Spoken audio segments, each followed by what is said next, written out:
Hello friends, good evening. Welcome to our channel Mr and Mrs Purohit. आप सबका बहुत बहुत स्वागत है हमारे चैनल में। आप सब कैसे हो? हम सब ठीक हैं।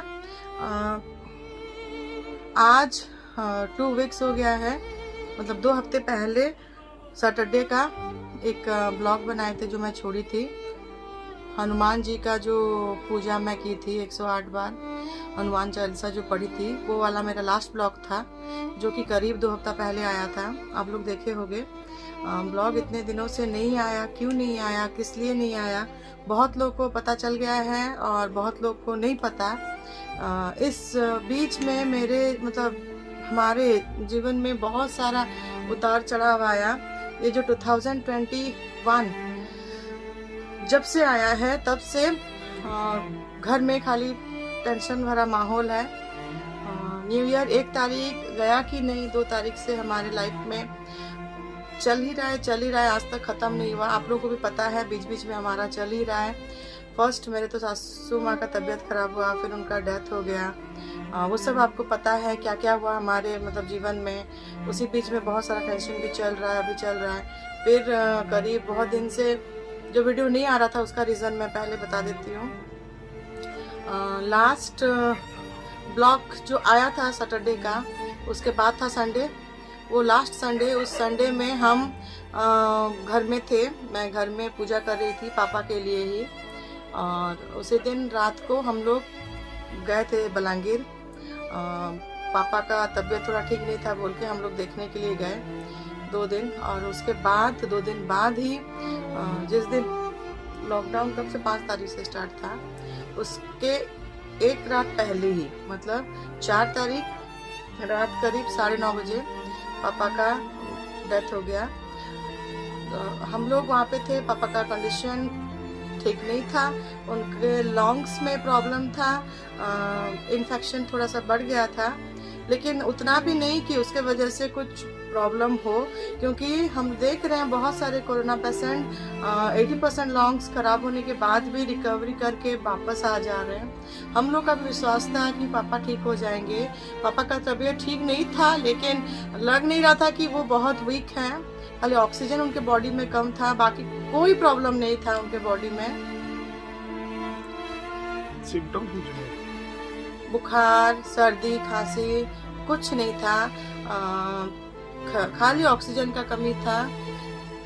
पहले का माहौल तो आपको पता है, पापा वहाँ पे गवर्नमेंट हॉस्पिटल में एडमिट थे, तो वहाँ का सिचुएशन बहुत ही ख़राब था। ऑक्सीजन नहीं मिल पा रहा था, वहाँ पे अवेलेबल था, लेकिन कोई स्टाफ नहीं था लगाने के लिए, देखने के लिए। सब चीज़ गवर्नमेंट हॉस्पिटल में पापा का जितना भी जो भी काम था, ऑक्सीजन लगाना से हो गया, डायबिटीज चेक करना, बीपी चेक करना, सब भाई कर रहा था वहाँ पे। आप लोगों को यकीन नहीं होगा, वहाँ का हॉस्पिटल बोल के नहीं, उड़ीसा में जितने भी हॉस्पिटल गवर्नमेंट का है सब में सेम सिचुएशन है। जो प्राइवेट में है थोड़ा सा वहाँ पे केयर कर रहे हैं, पता नहीं वहाँ का भी सिचुएशन क्या है, हमें तो नहीं पता, लेकिन हम जितना फेस किए हैं वहाँ का सिचुएशन बहुत ख़राब था। पापा का सब चीज़ भाई कर रहा था। वहाँ पे बहुत हंगामा हुआ। ऑक्सीजन किस दिन पापा फ़ोन किए थे, वही सैटरडे इवनिंग में मैं पूजा कर रही थी। इवनिंग में पापा फ़ोन किए, मैं पापा को फ़ोन की, भाई ने मुझे फ़ोन किया कि पापा बहुत टेंशन में हैं, बहुत गुस्सा कर रहे हैं, थोड़ा फ़ोन कर। तो मैं फ़ोन की, पापा से बात की, तो वो बहुत गुस्सा कर रहे थे, चिल्ला रहे थे पूरा, मुझे यहाँ पे नहीं रहना, मुझे घर ले जाओ, ये जगह ठीक नहीं है बोल के। तो वही पापा से वही बात मैं कर रही थी। भाई पहुंचा तो करीब आधे घंटे 45 मिनट तक उनका ऑक्सीजन सिलेंडर ख़त्म हो चुका था, तो उनका ऑक्सीजन कम होकर 60 हो गया था, जिसके वजह से वो बहुत तकलीफ में थे और चिल्ला रहे थे। तो वही उसके बाद भाई पहुंचा, उनको ऑक्सीजन लगाए। उसके बाद वहाँ से उनका बहुत बातचीत किए, चारों तरफ सब कर के भाई उनको वहाँ से किम्स हॉस्पिटल में ले गया, जो कि बलांगीर में भुवनेश्वर का जो किम्स है उसका एक पार्ट है, वहाँ पे लेके गए। वहाँ पे पापा गवर्नमेंट हॉस्पिटल से नीचे खुद चल के उतर के आए, गाड़ी में बैठे, वो बैठ के ही जा रहे हैं गाड़ी में, क्योंकि भाई ने मुझे तब वीडियो कॉल किया था, हम लोग देख रहे थे वो वीडियो कॉल। तो वही भाई पापा को लेके गया, वो वहाँ से भी गए। वहाँ पे जाने के बाद 3 दिन तक क्या हुआ हमें कुछ नहीं पता। वहाँ पे भी पापा उनका तबीयत थोड़ा सा ठीक नहीं था, तो वहाँ पे वो लोग जितना हो पाया किए। ऑक्सीजन दिए, स्टेरॉइड दिए, जो जो देना चाहिए, जो इंजेक्शन देना चाहिए, सब कुछ किए। वहाँ पे भी पापा को सुला के रखे वो लोग। पापा सेंस में नहीं थे क्योंकि वो कोऑपरेट नहीं कर रहे थे वहाँ पे। उनको एक्चुअली वो माहौल पसंद नहीं था। क्यों पसंद नहीं था? मेरे पापा को 70 इयर्स हो गया था तब। तो आज तक पापा ने कभी हॉस्पिटल का मुंह नहीं देखा। डॉक्टर के पास जाके चेकअप करके आ जाते थे। जो एडमिट होते हैं ना हॉस्पिटल में, जो रहते हैं किसी भी वजह से, आज तक पापा ने कभी हॉस्पिटल का मुंह नहीं देखा था उसी लेवल में। उनका बहुत बड़ा एक्सीडेंट भी हुआ था, तब भी पापा हॉस्पिटल में नहीं गए थे, नहीं रुके थे। तो ये वाला चीज़ उनके लाइफ में फर्स्ट 8 डेज वो हॉस्पिटल में है। तो आप सोचो, कोई भी डर जाएगा। हम लोग को डर लगता है कि फैमिली छोड़ के आप अकेले हॉस्पिटल में अनजान लोगों के बीच ऐसे सिचुएशन में रुकोगे। तो वो भी थे वहाँ पे वैसे सिचुएशन में। तो उनको भी बहुत चिड़चिड़ापन लग रहा था। तो उनका सब कुछ कंट्रोल नहीं हो रहा था बोल के डॉक्टर लोग उनको सब ट्रीट कर रहे थे।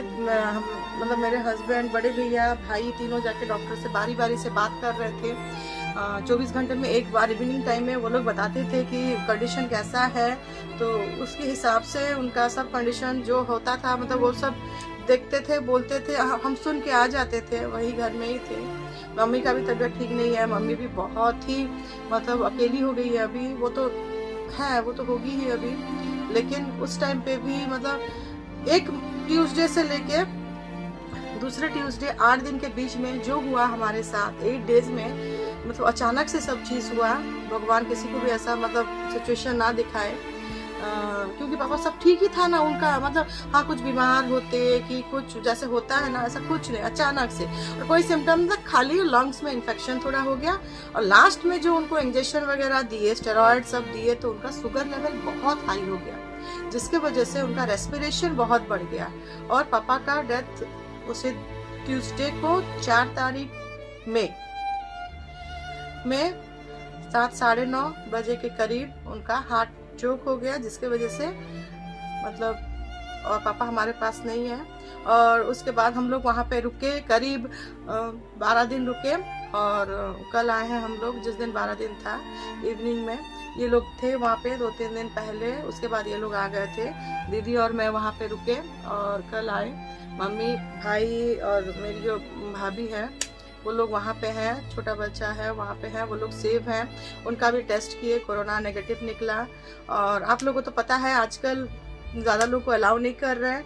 और जिसके ऊपर बीतता है ना वो लोग जानते हैं कि ये सिचुएशन कैसा है। बाकी जो बाहर से देखते हैं उनको नहीं पता चलेगा कि वहाँ का माहौल, वहाँ का सिचुएशन कैसा रहता है।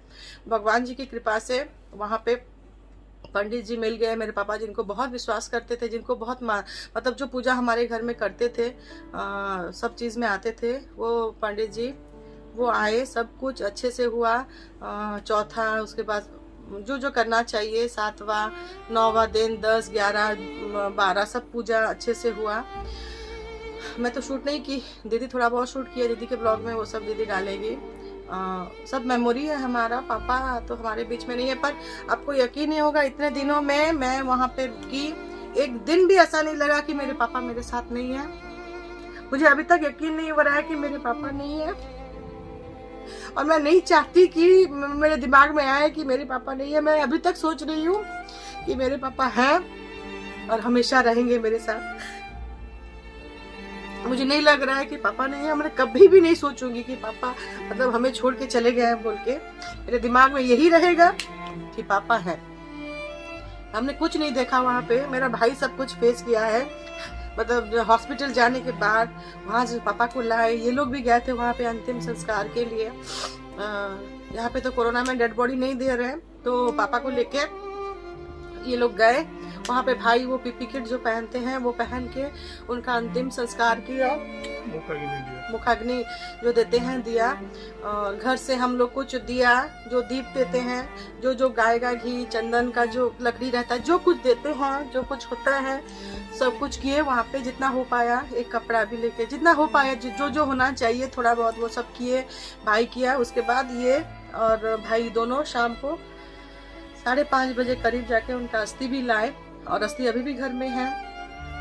पापा का 12 दिन का पूजा हो चुका है, उसके बाद 14 दिन और एक पूजा होगा, वो लोग घर में वो लोग कर लेंगे। उसके बाद में अस्थि लेके जाएंगे गंगा, जो लेके जाते हैं हमारे यहाँ जो पूजा वूजा होता है। अभी तो जा भी नहीं सकते लॉकडाउन के चक्कर में, और सिचुएशन आपको तो पता है कि क्या है अभी। तो जो भी घर में हुआ हमारे घर में ही हुआ, 2 4 5 7 जन 10 12 जन के अंदर कोई भी नहीं आ रहे थे घर में, और हम नहीं मतलब किसी को आप बोल भी नहीं सकते कि आप आओ कि क्या। सब कोई फ़ोन कर रहे थे, रोज़ फ़ोन कर रहे थे, सब कोई बात कर रहे थे। कोई ऐसा नहीं है, जो हमारे फैमिली मेंबर्स जितने भी हैं, मेरे मौसा मौसी चाचा बुआ सब कोई फ़ोन कर रहे थे, जितने भी फ्रेंड सर्कल के हैं सब कोई फ़ोन करके बातें कर रहे थे। और ऐसे सिचुएशन में किसी से मिलना, कहीं पे जाके वो चीज़ सब करना मतलब ठीक नहीं है, वो हमारे लिए भी और जो आएंगे उनके लिए भी। तो सिचुएशन तो ऐसा ही है, तो बस इसीलिए मैं ब्लॉग नहीं बना रही थी उतने दिन से। और इतना दिन रुके मैं ना वहाँ पे घर में, मैं सच बोलूँ, जो घर में रहते हैं, किसी के घर में किसी का डेथ हो जाता है तो जो 10-12 दिन होता है ना, थोड़ा सा डर टाइप का लगता है, पर हमें वहाँ पे कुछ नहीं लगा। मैं सोचती थी कि कहीं से पापा दिखे क्या, कुछ फील हो क्या, कहीं पे वो है कि क्या, कुछ फील नहीं हुआ, कुछ नहीं, कुछ डर नहीं लगा। कि बार बार मैं जो अस्थि जहाँ पे रखा हुआ था ना, मैं वहाँ पे भी देखती थी कि कहाँ यहाँ से पापा दिख जाएंगे क्या। जो बोलते हैं ना, जो लोग मतलब चले जाते हैं वो दिखाई देते हैं, नहीं दिखाई दिए वो, फिर भी देखते हैं क्या होता है आगे। और ऐसा सिचुएशन किसी के लाइफ में भी ना आए, और सब चीज़ के लिए रेडी रही है। मैं पहले भी बोली थी, किसी के लाइफ में कुछ भी हो सकता है। हमारे फैमिली में देखिए दो बड़े, एक तो मेरी मम्मी, सासू मम्मी, और उसके बाद मेरे पापा, तो 2 बड़े लोग चले गए हैं, अभी खाली मेरी मम्मी बची है। भगवान से वही प्रार्थना करती हूँ कि उसकी तबीयत ठीक रहे। घर में जितने मेंबर्स हैं हमारे 2 फैमिली में, सबका तबीयत ठीक रहे, भगवान जी सबको ठीक रखें। अगर किसी को कोरोना हो भी रहा है ना, उसका तबीयत ठीक हो जाए, तो क्या करें, जो होना चाहिए, जो हो रहा था, जो होना है, जो होगा वो तो होके ही रहेगा। तो सब कोई जो फोन करके बताते हैं। इतना बैड सिचुएशन है ना अभी, मुश्किल है। आप जिधर भी देखेंगे, पहले जब स्टार्टिंग हुआ सेकंड पेज, तब उसी टाइम गवर्नमेंट को ये सोचना चाहिए कि सुंदरगढ़ और खोरदा जो ज़्यादा बढ़ रहे थे, ज़्यादा केसेस निकल रहे थे, उसी टाइम और दोनों डिस्ट्रिक्ट को लॉकडाउन कर देना चाहिए पहले। तो कम से कम जितना भी स्प्रेड हुआ है ऑल उड़ीसा में, सब केसेस कम से कम जाता है। तो अभी मेडिकल, अब घर में किसी का भी निकल गया तो आप मेडिकल लेके जाएंगे तो मेडिकल में कोई स्टाफ नहीं है, और जो प्रशासन अपॉइंट कर रहा है, कोई नर्स हो या वार्ड बॉय हो कि कोई भी हो, वो एक दिन वो सिचुएशन देखने के बाद दूसरा दिन वो नहीं आ रहा है, या तो छुट्टी लेके चला जा रहा है या तो रेजिग्नेशन दे रहा है। तो इतना खराब सिचुएशन है। और ये पापा को जब हम डेड बॉडी भी लेके गए तो मुश्किल है। बलांगीर में मैं देखा हूँ एक एम्बुलेंस में 7 डेड बॉडी लेके आए। तो मेरा नॉलेज में उसी दिन कम से कम भी 15-17 डेड बॉडी वहाँ पे अंतिम संस्कार किए हैं। सब जाके बार से आए थे, टीटलागढ़ से आए थे, बलांगीर से आए थे। बलांगीर का जितना भी डेड बॉडी निकला है, उसके बाद वो आसपास का जितना भी गांव है वहाँ से सब जितना भी कोरोना पेशेंट। मगर एक चीज़ मेरे को समझ में नहीं आता है, कोरोना पॉजिटिव जब जिसको निकलता है उसको लेके जाते हैं, मगर कोरोना में मरा है बोल के गवर्नमेंट नहीं बोल रहा है, कि कोई प्रशासन नहीं बोल रहा है। सब बोल रहे हैं किसी का हार्ट फेल हो गया, किसी का किडनी फेल हो गया, किसी का लंग्स डैमेज हो गया, मगर कोरोना में मरा है बोल के अभी तक एक भी केसेस नहीं निकला है। मतलब ये बोलना चाहते हैं कि देखिए, जिस दिन जिसका डेथ होता है, हम लोग को जैसे पता चला कि पापा का जिस दिन हुआ, कितना लोग का हुआ क्या, वो सब खुद देखे आंखों से, पर न्यूज में आता है कि 1 जन 2 जन मरे। वो चीज, ये वही चीज बोल रहे हैं कि वहाँ पे जो प्रशासन है या जो है वो लोग बोल रहे हैं कि डॉक्टर जो बोलेगा वही है रीजन, तो ठीक है, जो है वो है, जो हो रहा है सो हो रहा है, छोड़िए उसको। और कुछ बातें ऐसे हैं जो मैं नेक्स्ट ब्लॉग में, मतलब कल आपसे बात करूंगी, अभी बात नहीं करूंगी। और कुछ ऑडियो क्लिप और वीडियो क्लिप भी मैं दिखाऊंगी इसमें आपको कि कैसा सिचुएशन था, और सब कुछ थोड़ा थोड़ा दूंगी, देखिएगा आप लोग। और मैं आप सबसे वही विनती करती हूँ कि प्लीज सेफ रहिए और अपने फैमिली को देखिए। और जो लोग इसको सीरियसली अभी भी नहीं ले रहे हैं, प्लीज सीरियसली लीजिए।